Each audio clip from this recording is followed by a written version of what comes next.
Hello, my name is Jason Reichl, and you're listening to Risk Management Brick by Brick. Every episode, I sit down to talk risk, how to avoid it, how to manage it, and how it impacts our built world. This season, we'll be diving deep into the world of AI and talking its transformative influence on risk management. Over the next 8 episodes, I'll be interviewing a series of experts in the field who will be offering unique insights and perspectives on how AI is revolutionizing the way we approach and mitigate risk. Let's get to it. Hello, Paulina. Thank you for joining me on Brick by Brick today. Hi, thank you so much for having me. I'm very excited for this. Yeah, let's get into a little bit about you. Why don't we let the listeners know where you are currently and how you got there? I work as a privacy manager at Crowe. I work on our internal privacy team, which means that Crowe is my client. Most of the stuff that I do day to day is focused on AI governance currently. I also have some other responsibilities that tie into the broader privacy program. However, the focus is AI currently, like for most of the privacy professional. Let's consider that AI wasn't a thing 3 years ago. That's probably not where you started your career. So how did you end up in a role that's as cutting edge and as you possibly could probably get? I think like majority of any sort of risk management professionals by accident. So I started in privacy, and privacy is still my primary role because AI governance is so tied into the privacy program and information security principles, and just this intersection of legal and operational governance. I kind of volunteered when we started playing with AI a bit more, and this way I became our enterprise BU AI lead, which means that I essentially coordinate for all of our enterprise business units when it comes to their AI needs. So let's start with the business needs, not just with maybe Crowe giving as many examples as you can within that space, but let's just say in general, what is the enterprise, the business units wanting to do with AI at this point in time? What things are they actually trying to accomplish? And what are some of the areas where you need to start thinking about some of those privacy concerns? I think, first off, it's very dependent on the business unit within enterprise. So, for example, finance will have very different needs than talent solutions, let's say. The main drive that I see is to start implementing AI as early as possible.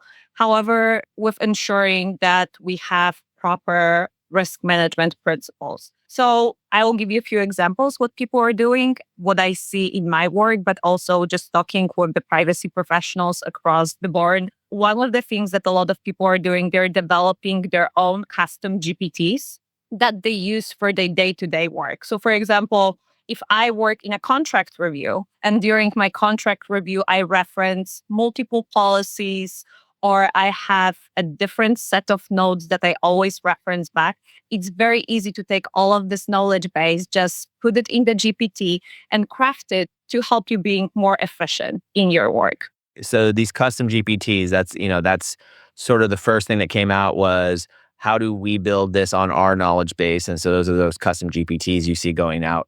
But, a lot of those GPTs, in order to really be useful, need to reach out and touch the internet in some way. And I guess that's where the privacy issues come along within the enterprise.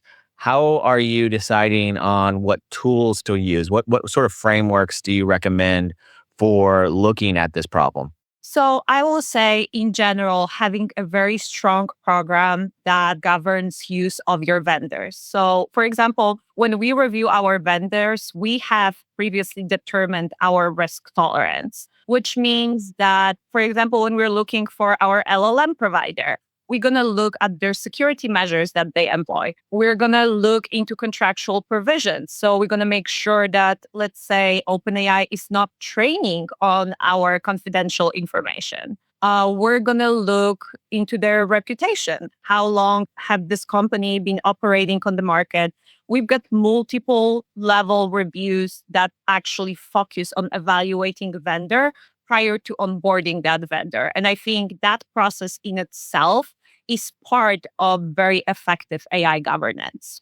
I think you're right, but I have a question, and I don't think you probably have the answer, but it's I guess, a bigger moral question, which is I understand privacy, like privacy, and understanding this with, like, say, if you Salesforce was your vendor, and what you're putting into Salesforce is your deals, but really they can't do anything. That's not the product Salesforce is selling. So your data is not the product in those cases. But if you are, say, choosing an LLM, you are essentially giving it what it needs in order to be better, and that is the product it's selling. It is selling the knowledge. And so, I think, how do you stay up and current on all of these rule sets around how this data might be used when it's still very much emerging, right? All the things you kind of mentioned are in your traditional privacy programs and your traditional enterprise programs, but there's a lot of area in this that we don't know, right? Has it changed since you've been doing this? Like, what's the pace of innovation here that we're seeing?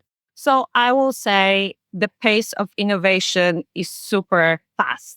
The things that we have been doing like March of last year are no longer considered groundbreaking. Like building your custom GPT is not something that makes people clap.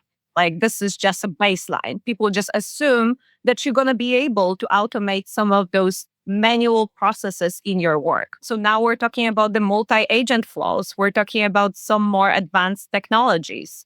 I think the key to actually having a good governance program in the rapidly changing environment is to have good controls. And I like to call them 3 T's of AI governance. So it's track, tailor, and transform. So the tracking part is, as in any other part of your business, you need to understand what technologies you have in your company. So you have to understand how AI innovation is happening. Are you focused on the citizen development? So do you look into your specific business units or delivery units and you see what people are doing on the team level or maybe personal level? Do you focus on only seeing those AI developments coming through your official pipeline, which a lot of companies are using, ServiceNow or other providers to have a pretty good streamlined review of any sort of new technologies coming to a firm? Or what if you just have both? You've got citizen development and you've got this official pipeline. How do you document all of those things? So this is your first step of tracking. You have to be able to say, what tools are we using? What are our usage policies?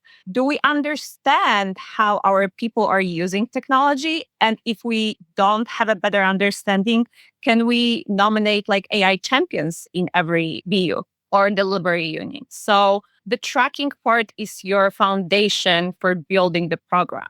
And that probably sits right alongside all of your other sort of things that you track within a bigger scheme of things, right? So that's still very common to what that policy would be.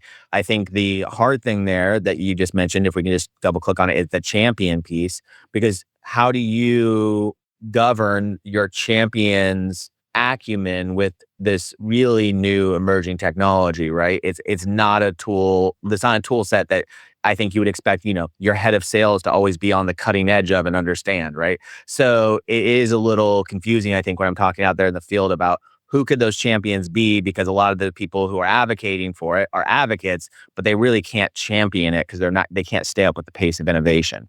And I love that you asked this question because I think the last part that also ties into this tracking part is having a really good AI enablement team. And what it means is to have people who specifically learn and teach in very accessible way what are we trying to achieve. So for example, your risk appetite is going to be very different if you're working in finance or with a healthcare information, and your risk appetite and the level of development will be very different if you're a startup that primarily deals with information that's not even personal information. So having a team that really ties in all of those new things, like when I talk about AI champions, I don't talk about people who go and like they have to go get their own knowledge, go upskill by themselves. They need to be supported by the enablement team that actually comes to them and says, listen, this week, here are the 10 most important things that happened in AI. And here are 5 resources that we can share with you that you can share farther down the pipeline. That's amazing. I love the idea of, you're the first person I've talked to that's talking about taking some of these more traditional approaches and team structures and then applying it to this new world. And it looks very different, but it's familiar. And it also gives me a little bit of hope about, not everyone losing their job as AI comes in and takes over, because there's still more work to be done to make sure that it's being used effectively and safely and can be tracked to this point. So I understand T. Let's go to Tailor. What's Tailor about? Okay, so tailoring is about understanding your organization's risk appetite. So as I previously mentioned, we can have small companies that are startups their goal is not to go into the financial markets or deal with the healthcare information. Their risk appetite is going to be very different from the companies that deal with regulated entities.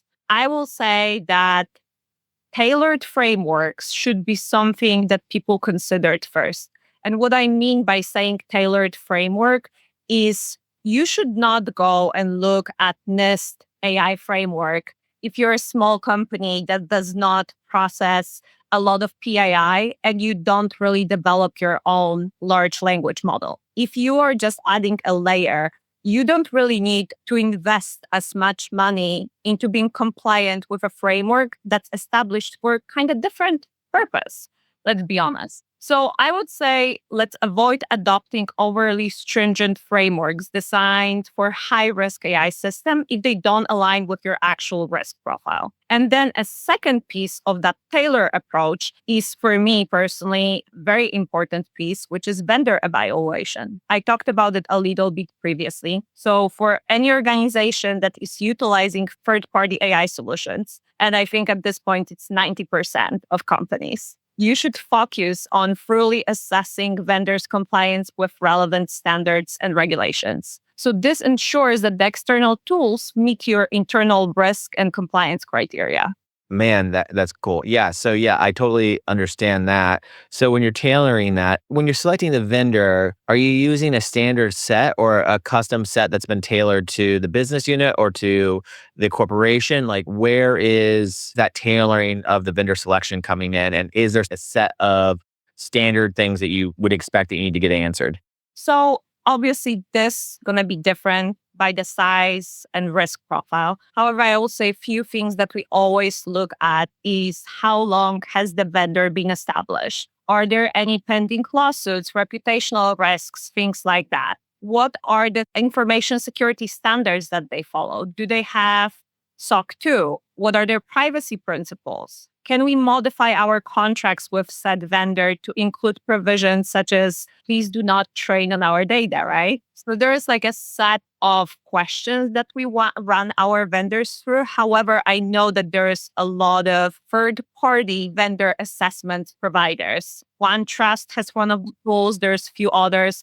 And I know that they run every vendor through very similar set of questions. Let's talk about unfortunate, truth about this. So some of those things that you were mentioning, especially around AI companies, even like the most senior ones, not that long in business, the commercial application of what they're doing is not completely clear. Right. So there's a lot of unknown so if you plotted that company out on a risk matrix, they would appear high and volatile every single time. How do you deal with that problem? And then my follow-up to that would be, let's say someone passes this, you decide to start working with them, but they decide to change their commercial model. How do you reevaluate to ensure that the model that you put them against is still accurate in the future?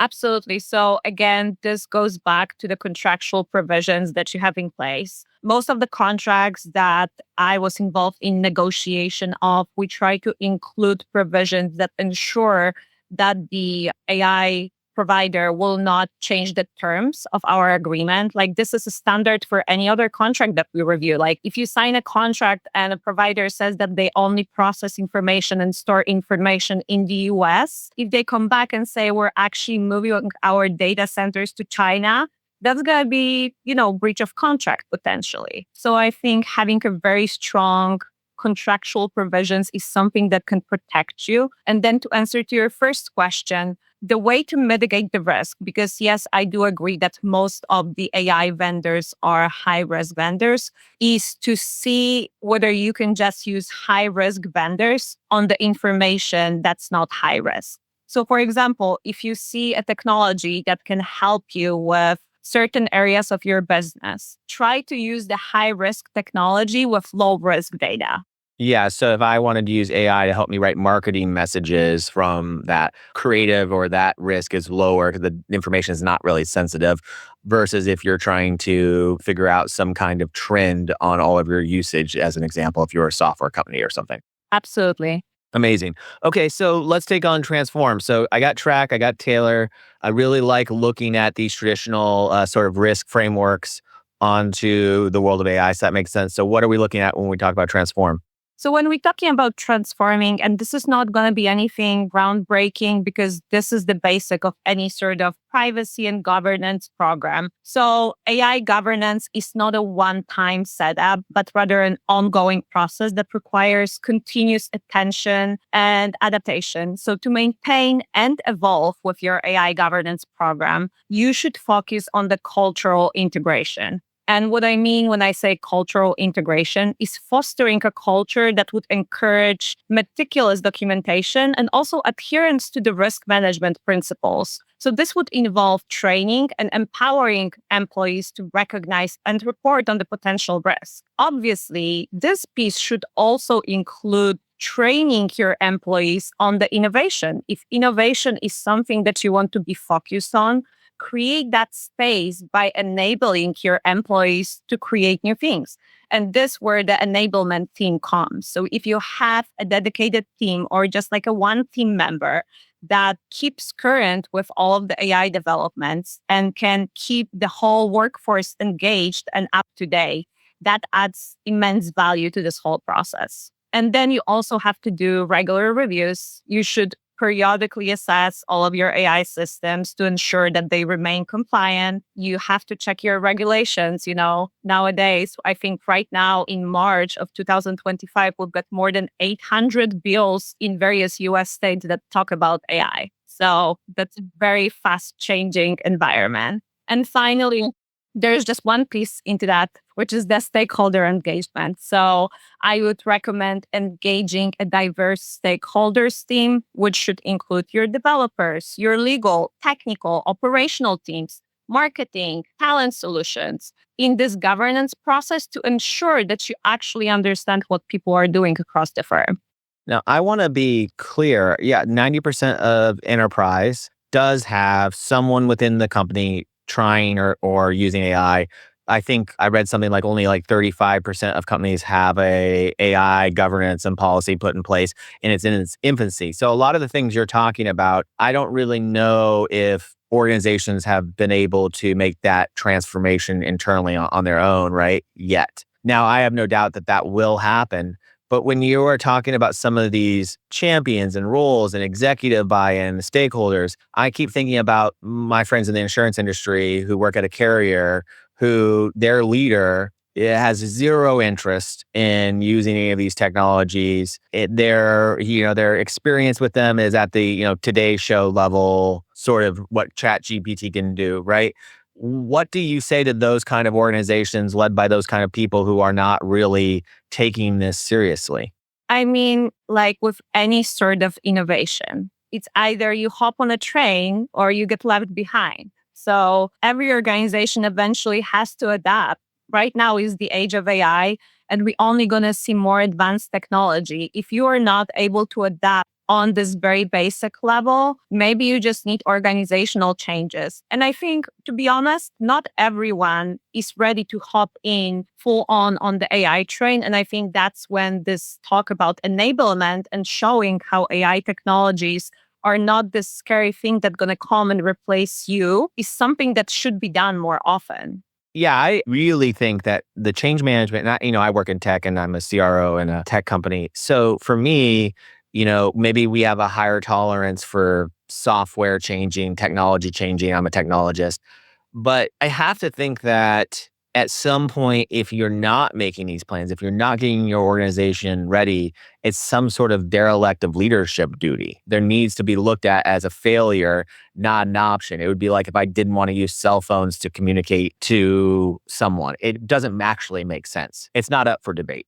Absolutely. And I agree with that. And again, the part about enabling your teams and trying to sometimes even with risk management, it's very hard to come to people and say, okay, innovate, do fast things. We want to go forward. However, think about all of those other things. We have to show them a trade off. So, for example, if we create a spreadsheet that we would like to get from our developers that talks about ethical AI or ask questions about that, I always try to add like something it's in it for them. Meaning that if you complete this spreadsheet or whatever that I am asking you, I'm going to show it to other stakeholders that may be interested in this product. And I'm going to make sure to connect you with those people to have a broader audience for what you're creating. And I think by encouraging that kind of behavior, we are creating an environment where people are encouraged to develop in alliance with this risk management principles that we put in place. Right. I love what you're saying because I always tell people that risk management is about helping an organization define its appetite so that it can operate at the very edges and take full advantage of that whole spectrum. Right. So that when I'm in the business, I don't have to be thinking about, am I doing the right thing or whatnot? Because as long as it's below that line, you have autonomy to make those decisions. Right. And I think that's not really the opportunity that risk management creates for organizations is often not talked about enough. And that they're kind of creating a boundary for the organization to be innovative in, right? And I think that's a really important part of when I talk to young people about thinking about going into a career in risk management. I go, it's actually really cool because what you're doing is you're actually defining the organization's boundaries, and your job as a risk manager is to push those boundaries and make it a little bit wider. And that's that give and pull that you're talking about. That's actually making it in it for them, which is the business. Yes, I love the part of risk management professionals actually being part of the team and understanding the team and not sitting somewhere, in the high tower and pushing down the rules down. So yes, I agree with that. Let's talk a little bit about cyber threats and how, introducing things like AI-driven cybersecurity that are coming into market now to look at cyber in ways that maybe humans couldn't see those patterns before or the old software. Let's just talk about that for a little bit and catch the audience up on sort of that landscape and where your head is on that topic. Yes. So I think the first thing that everyone should start doing is updating their information security training to include examples of AI phishing attacks, because those are becoming much more sophisticated. It's much easier to gather large amounts of information about an individual to create a profile. So just making sure that your workforce is aware that this space is changing. The second tier to that is what I'm going to sound like a broken record, but again, your vendor management. Like, you have to understand how vendors are connecting to your systems. You have to evaluate those vendors and their security posture. You have to be up to date on all of those things. And I just want to highlight one thing, that because we have AI now, we're also uniquely qualified to stay more up to date on those cybersecurity threats. So, you can nowadays use Perplexity Space and create ongoing self-updating chart essentially that shows you most recent cybersecurity attacks. You can have resources that shows you, for example, every Monday push 5 news articles that are talking about most recent cybersecurity incidents that involved AI. Just give people awareness so they know what they're looking out for. Yes, man, it's been really great talking to you. I do want to play a game. Are you up for a game, Paulina? Yeah, let's do it. Okay. This is a game we put on the show called Risky or Too Risky. And I'm going to throw out a couple quick fire questions for you. And you're going to tell me if it's risky or too risky. And then if it's interesting in some way, I will dive into it. If not, we'll move forward. Okay. Perfect. Sharing administrative passwords among team members to facilitate operations, risky or too risky? Too risky. All right. Well, how do you manage a bunch of passwords? Does everyone have password managers? How do you actually solve that problem? And also, what happens when the financial team wants to come against it and say, oh, it's better from a cost perspective? Well, whenever someone comes and says that it's better from the cost perspective, I really like to pull up the amount of money that companies have to pay because of the security breaches. And, we've got a very, very large file on that. It's like every time you see one, you're like putting that in the file. For the later reference. I honestly cannot really give you a specific recommendation for the passwords because I work mostly in the privacy. I know that everyone from my information security team is going to be like, okay, we're doing that. But I cannot give you specific recommendation on that. I just will say that I know that Microsoft has specific tools to use specifically for that. Absolutely. Okay, let's do an operations one. Relying on a single employee for multiple critical skills, risky or too risky? Risky, depending on the size, I guess. Like it's such a hard question. Yeah, because if you're like a startup, you're definitely relying on a single employee for multiple critical skills. I guess the question here with leaning on AI would be, what can you do from the very beginning, from the very earliest stage of an organization to ensure that information is getting someplace that can be accessed by multiple people, right? I think it's the first time in history that, and I was telling someone this, we were talking about our kids, but the idea was this is the first generation that probably won't have the writer's block or the blank page syndrome, right? It'll be an editing crisis. I can't think of how to edit this or make it better. It's probably going to be the crisis that we're in the future. Yes, I agree. And I think it's usually a really good practice if you rely solely on one employee to have some central knowledge base or maybe ask them, what do you rely on? Do a check-in, do a like 3 months check-in and see what do you mostly rely on and can you back this up somewhere? So if something happens to you, I don't know, you have to go on the PDO, someone other can access this information. I'm finding that, like AI note takers now, I joined a meeting the other day and there was like 100 AI note takers in the webinar. And I'm also seeing sometimes I get on a call and with the AI note taker comes on, the person that I'm on the call with has a negative reaction to it. But I'm like, isn't this the promise of the future of being able to capture this information, actually be accurate in the future? And I think that comes a lot down to people's concerns about privacy, right? And being able to speak off the record, so to speak. Although all the tools that people are doing this on have been recording calls for the last 5 to 10 years. So there's really no such thing as off the record, right? So we're kind of in a weird paradigm where we're straddling the line on some of this stuff. But creating that knowledge base from a very early on, I think should be a corporate initiative for everyone. How do we get everybody's knowledge into the company? I think that's what we lose, right? It kind of takes away some power from tenure, which is interesting to talk about, but it also enables other people to get up to speed faster and understand the nuances of an organization in a way I can't imagine what it's going to be like 5 years from now. Personal one, engaging in an extreme sport like bungee jumping or skydiving, risky or too risky for you personally? For me personally, too risky. Cannot do skydiving. Okay, so what's the most extreme sport thing you've done? Oh gosh, I'm gonna sound so bizarre. Pilates? Oh no, I hope you didn't pull anything. All right, I'll put that Pilates risky. Good job. It's more than I'm doing, so I appreciate that.